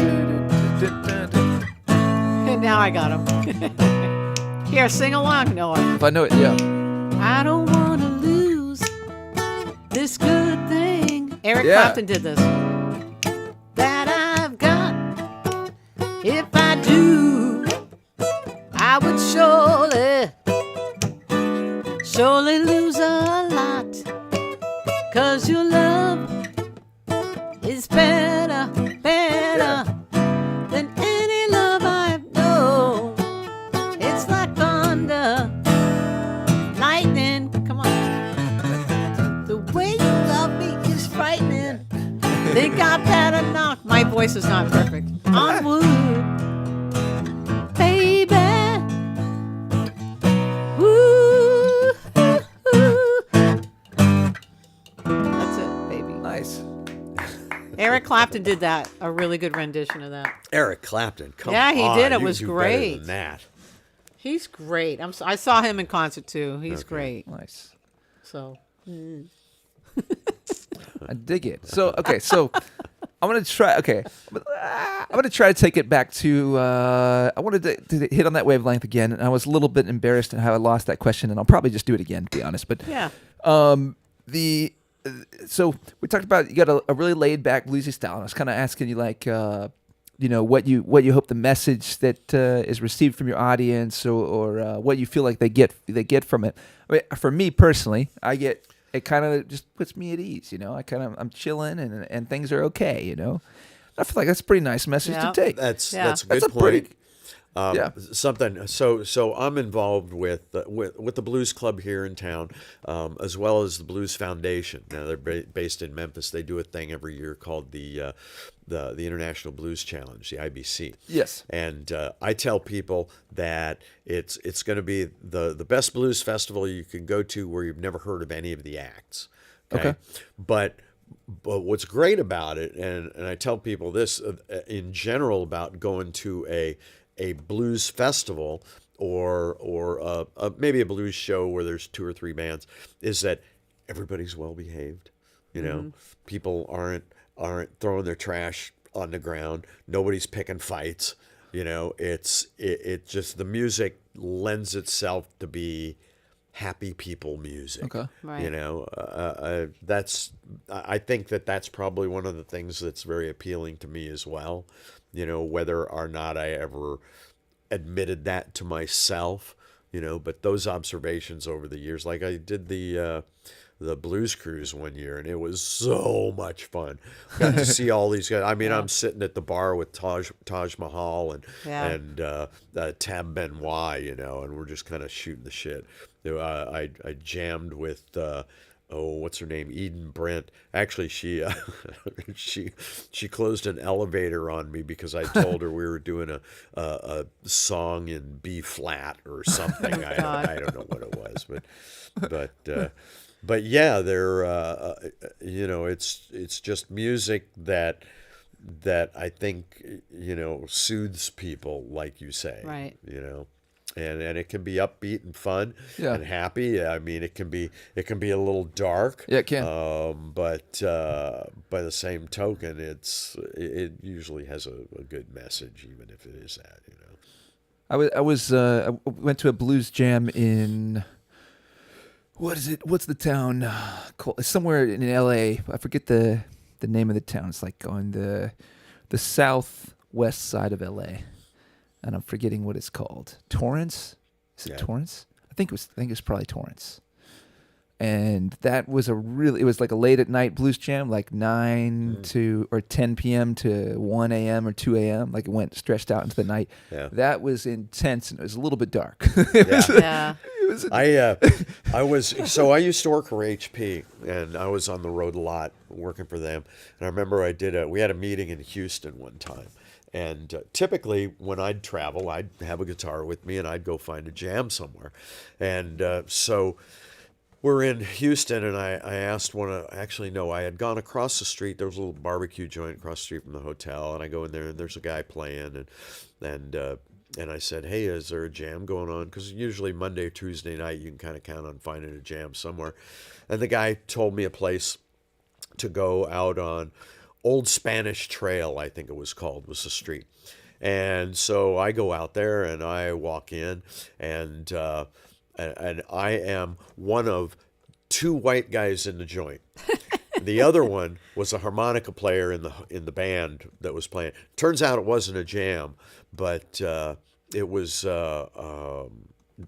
Johnny Clyde Copeland was Wow. playing there. Wow. And his band, and I was so bummed because they all I had, I'm traveling. I didn't really have any cash with me, and they didn't take credit cards. There was no cash my machine, goodness. and I had enough cash for like 1 beer.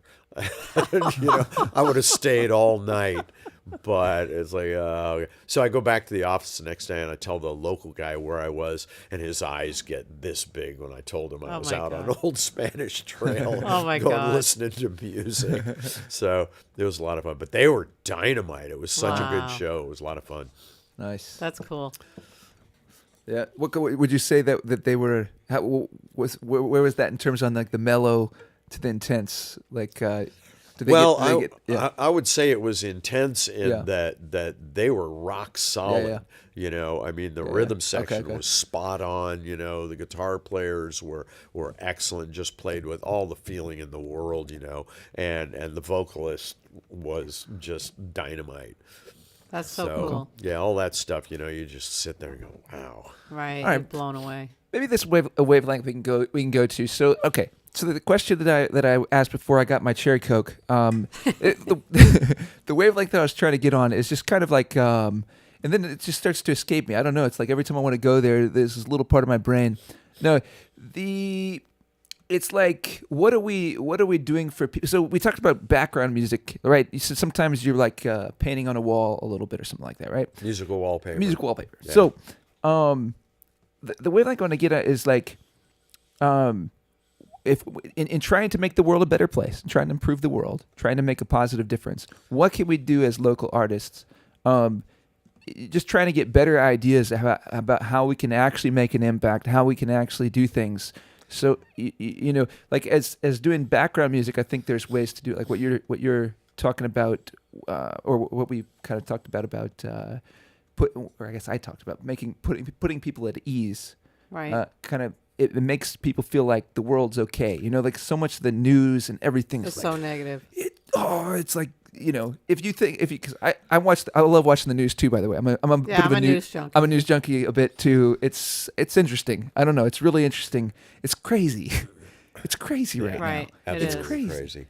Well, I think that again, one of the things that being involved with the Blues Society, Blues Foundation, and what they have programs that try and get this music into the schools. Okay. And I think that's something That's will really impact- cool. Right, to You keep know, it alive. considering Yeah. where the schools have gone these days and how little music there is in schools these days, Yeah. that if we Yeah. can do some of that's huge, because number one, works the other side of your brain. Yes. You know, number two, it encourages like collaboration, Okay. teamwork, stuff like that. Communication. You know, because I mean, one person playing a horn is not very interesting. But you know, you get a group of 10 or 17 people, you know, playing a big band, and it's like, oh man, how awesome. great is that? So those kinds of things, you know, we do the jam every week, like we were talking about, and you know, again, that's you know, you have to get up on the stage or the riser or whatever it is with 4, maybe 5 other people that possibly you've never played with before, and you try and come up with something, and you try and make it sound good, and you listen to the other players, and you try and find your place to fit into that, and hope they understand that that's how that should work, and hopefully by, you know, the end of your set you had something that people go, wow, that was pretty cool. that was pretty amazing that these guys never played together. Maybe they've never even been in the same town together ever before. And you know, like I tell people, it's like pay attention, because this is something that's tonight. What happened tonight here is probably never going to happen Right. again For sure. anywhere in the whole wide world. The way I was gonna answer that question was, like, I hear what he's saying. Educate the young kids for blues, to keep the blues alive. That's one thing. But the first thing that came to my mind when you asked that question was, get all the musicians together to do fundraisers for causes. Okay. You know, like there's a lot of poverty out there. There's just a lot of things in society that we can raise money for. Okay. I mean, look at the what do you call it? All the different, back in the 80s and 90s, a lot of the famous people got together, and you know, We Are the World, and they did all that stuff to raise money for hunger or what have you. I feel like it'd be that's something I'm trying to wrap my head around, is how, on a local level, how can we kind of galvanize people or work together to, because I feel like there's so many things that we could address if we were just better organized. Right. Yeah, there's a You lot know? to be said for that. And so much, like, even like we watch these elections, you know, and it's like, oh, people think we need this person. If this person, then we're saved, or this person, then we're saved. I think it has more to do with each of us as individuals. Oh, yeah. Right. Every single individual, every single one of us. Right. What's happening Right. locally is way more Yeah. important than what's happening nationally. Yeah, I like the idea of I like both these ideas. But getting the running with the idea of keeping the blues alive in schools, and I would say particularly with your style of blues, and which I don't know why, but it's making me think of Jimmy Buffett. Does that make really? any sense? Does anyone say that to you? Has anyone ever said that? Yeah. I love Jimmy Buffett. Say that. I did. I was mean sad that when in he a died. positive way. I just feel like, and I'm not even like a big fan. I don't know, like I haven't listened to a bunch of Jimmy Buffett, but for some reason, it just kind of makes me feel in a similar way to that. Laid But back. just right. that laid back. But it's like I don't hear hardly any music like what you're playing on the radio or No. in schools or in younger generations or whatnot. Really, it doesn't really pop into my world except like now, you know. And maybe if I seek it out, like if I went to go to There's these a blues local jams. radio. There's a local radio station that has a Sunday morning blues thing. No, they axed that. Oh, they did? Yeah, Gary Irwin used to have a thing on that I forget 105.9 or something. Oh, I that's think. too bad. But no, the morning Good Morning Blues or something like that. But no, they got rid of that. Wow. What the great thing about blues is that what I try and tell people is that it's very approachable. You know, for somebody that doesn't have much facility here, you know, on an instrument.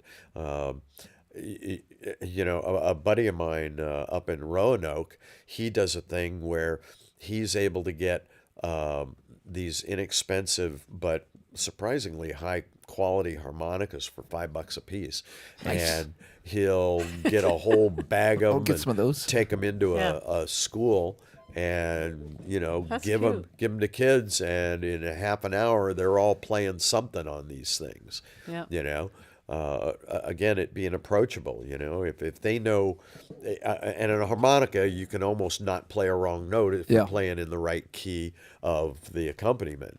So, you know, right there, kids can feel like, wow, I did something in like very little time. Yeah. Spent working on it and learning it. But again, with the blues being is that so many songs are just three chords. Yeah. You know, pretty approachable. You know, Yeah. C, F, and G, or you know, C, G, and D, or whatever. Or you can play a blues tune. I mean, just the other night he had a gig at Axon on Wine. This little girl was there who had seen him before, and she is a character. She kind of reminds me of me because I used to go up to people when I was a little kid, and it's a long story. But anyway, I just was like right out there. But anyway, time. so this little girl, she's like, "Can I talk to your boyfriend? I play the harmonica now, and I really like hearing him play harmonica." And she was like dancing around, and her and I were like this while he was playing. It was, but I mean, you could see just little kids and how they light up and how they're getting expressive through music. I mean, music really is so important. Yeah, it is. So okay. Let's show a shot of Daisy one more time here. Daisy, We'll see Oh, she's snoozing. She is snoozing up a storm. We got Daisy right here. She's so pretty. I wish you had a different angle.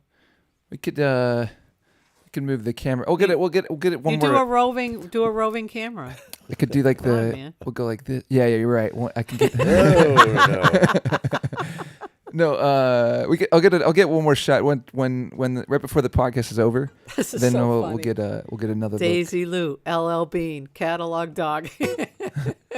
Facebook views, 100 million views. All right. I know I'm a nut. It's only A&W root beer, folks. I'm not drinking.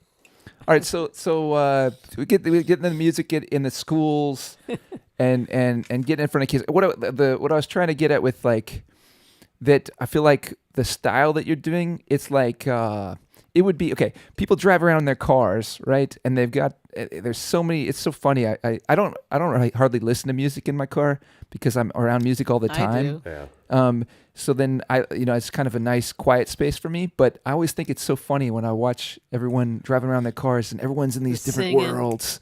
These different, and they've got such distinct worlds that they're in. Yeah. And it's like, and it's so it's such a trip to me to listen to it. But I think, like when we're talking about making the world a better place, I think your music makes the world a better place. I hope so. Yeah, I mean, I think it chills me out, and I think that's something maybe that a lot of us, people often think you need to be at this level or whatever, right? Once you gotta get the recognition, but really, anybody that's getting out there and doing it is making a difference. It's making it, right. Right.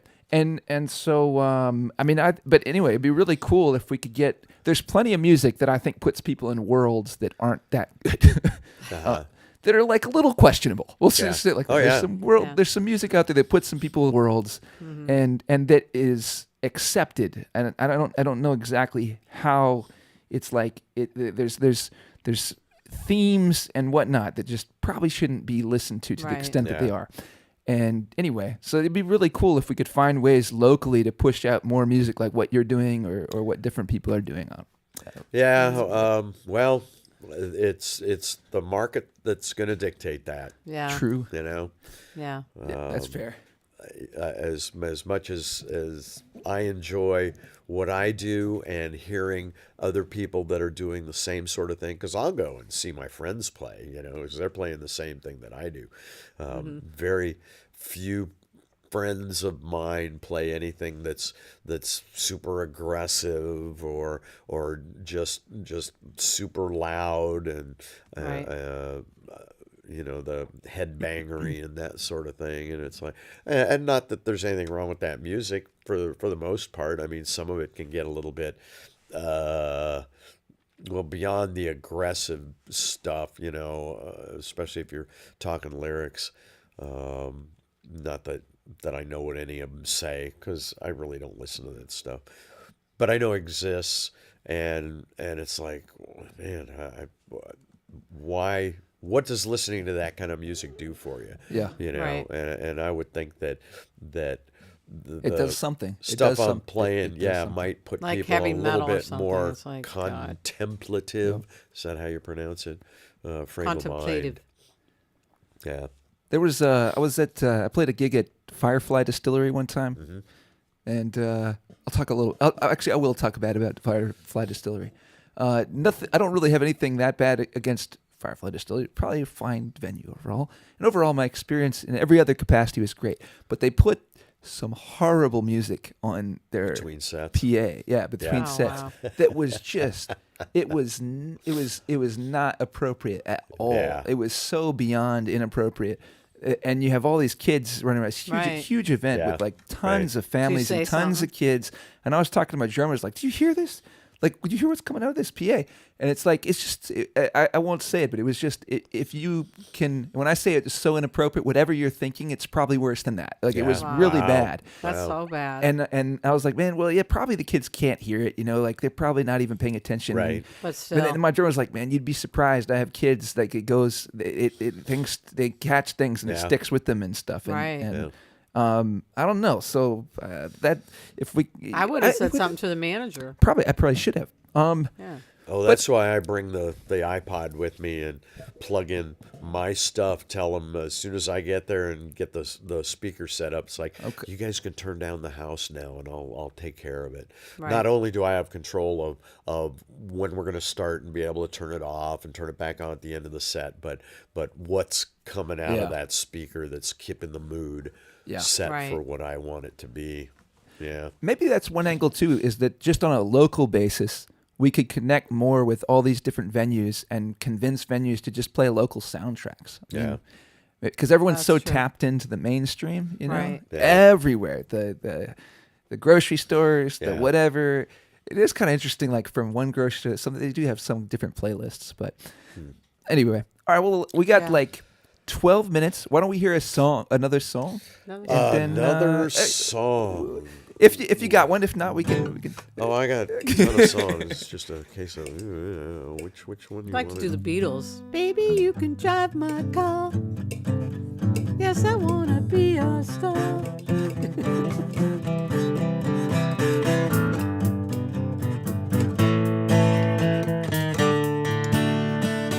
You mind if I pick a little with you? No. We're in G. That'd be cool.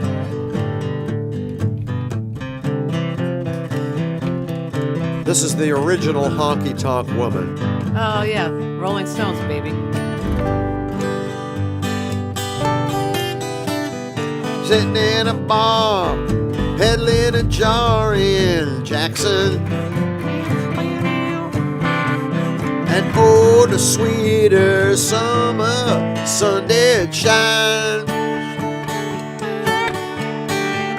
The city daughter, sweetest gal in Jackson. And I just can't seem to drink you off my mind. Well, she's a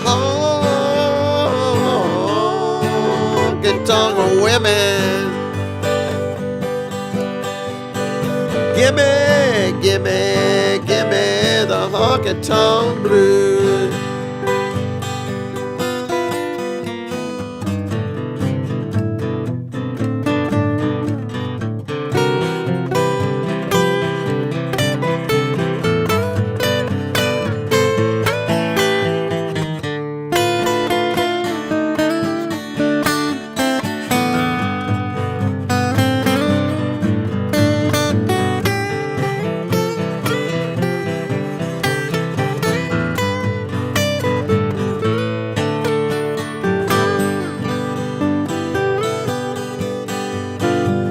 A divorcee in New York City.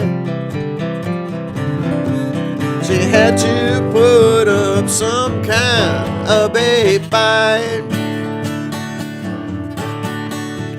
The lady said she'd covered me in roses. She blew my nose and then she blew my mind. Well, she's a honky-tonk of women. Gimme, gimme, gimme the honky-tonk blues. Oh, she's a honky-tonk of women. Gimme, gimme, gimme the honky-tonk blues.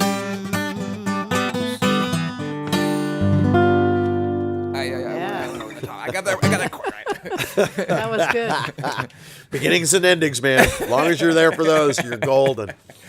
That's a few little changes that I'm not familiar with. You know, it's got like there's a little transition on the. It's not like just complete straight 1-4-5 or anything. No, There's a we few go things from in there, yeah.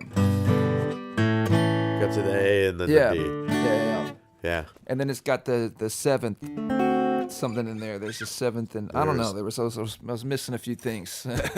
That was cool. Right on. Well, I'm thinking, would you want to do one more song or no?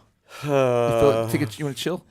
Chill. What do I want to do? Well, let me find a cheat sheet here, because this is my pile of songs that I'll do on an acoustic, just because I know they lend themselves well. What if we talk just briefly about upcoming anything that you guys want to talk about? If there's any, Mary, if you have any upcoming press Thanks. releases or anything that you want to put out there, or I kind of already mentioned that woman. right, Again, right. it's if you go to redeemtv.com Yep.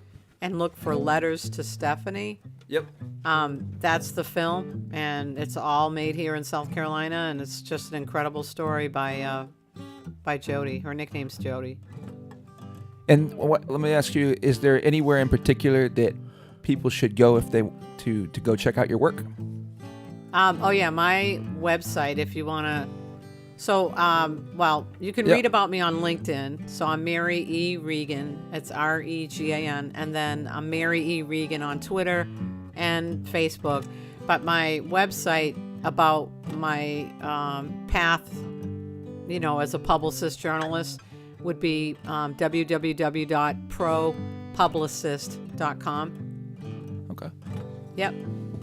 And what about you, Ron? Do you have any? Does your band have any upcoming dates in any place in particular that you'd like to mention? Your website. Well, Saturday night we're at the Palmetto Brewery. Nice. We're at the Low Billies, www.lowbillies.com. And I can't remember where else. I got a solo coming up at, I think it's Frothy Beard at the end of this month. I got the 5th Saturday. And, but yeah, mostly lowbillies.com. Okay. Cool. So here's another Stones song. Wasted through the wind, stormy winter,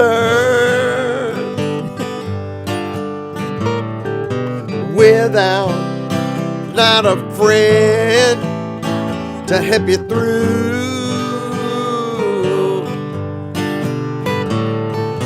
Yes, I stopped the waves behind my eyeballs. Drop your reds, drop your greens and blues. Thank you for your wine, California. Thank you for your sweet and bitter brew. Yes, I got a desert in my toenails, and I hid the speed inside my shoes. Well, come on down, sweet Virginia. Come on, honey child, I beg of you.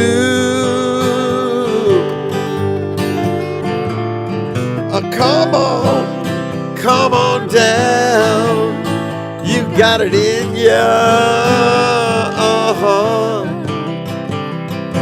Got to scrape that shit right off your shoes. Come on, Noah. All right, let's try.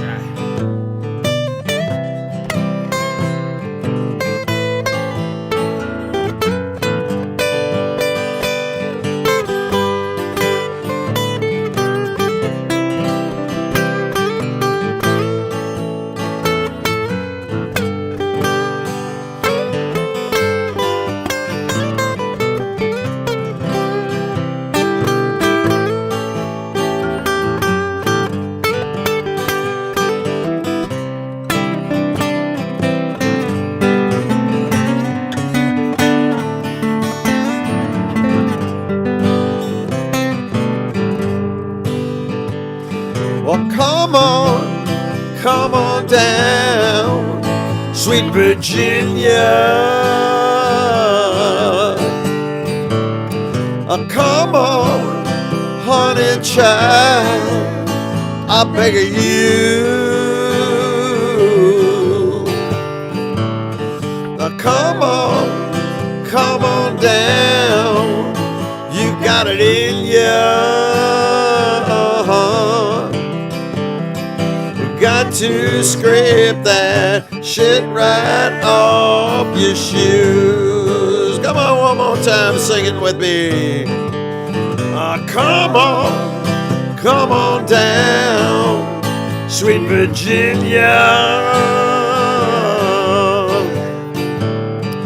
Come on, honey child, I beg of you.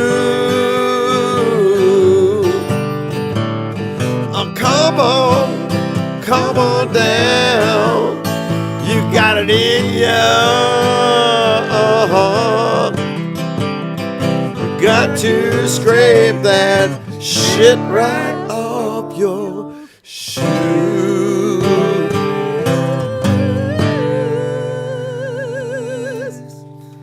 Love it, man. Love it. Nice. Hey.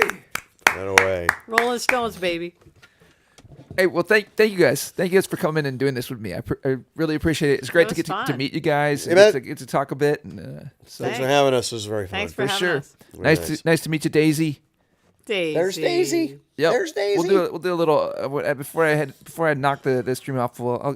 Daisy's perking up a little bit. We'll get a little shot at Daisy. Yeah, get a shot of her. Davey, All right, so one more time before we sign off, the Palmetto Websites? Palmetto Brewing Company, Palmetto Brewery, Palmetto 5 Brewery- o'clock, I Brewery. think, 5 to 8 o'clock on Saturday night. 5:00, and yeah, Mary, we're Okay, so yes. my website. Okay, so my arts column is every Wednesday. Somerville Journal Scene. Technically, you should be a paid subscriber to, but anyway, it's connected with the Post and Courier, but Okay. it's journalscene.com every Wednesday. You can pick it up, the paper locally in Somerville. But at any rate, it's a good column. Right on. Sweet. Thank you guys. Thank Thank you, everybody you. out there in Internet Land. We will see you guys next time. Peace out. Thank you. We are out. Actually, I need to shoot. We're gonna get to a little. We're gonna show Daisy. Daisy. Daisy. Daisy. I can't get the camera like so close, but wait a minute. I need to change. So you're still on technically? Still on, Okay. Let's go here. Daisy. Get a nice Daisy. close-up on Where's Where's Daisy? Daisy? Daisy. There she is, folks. Davey. Daisy. That's funny. The roving camera. I can't get it much closer. That's about it. Aw, Daisy. She was a good girl. She's a ham. Yay. All right, yeah, we'll see you guys in the next one. Peace out. Thank you.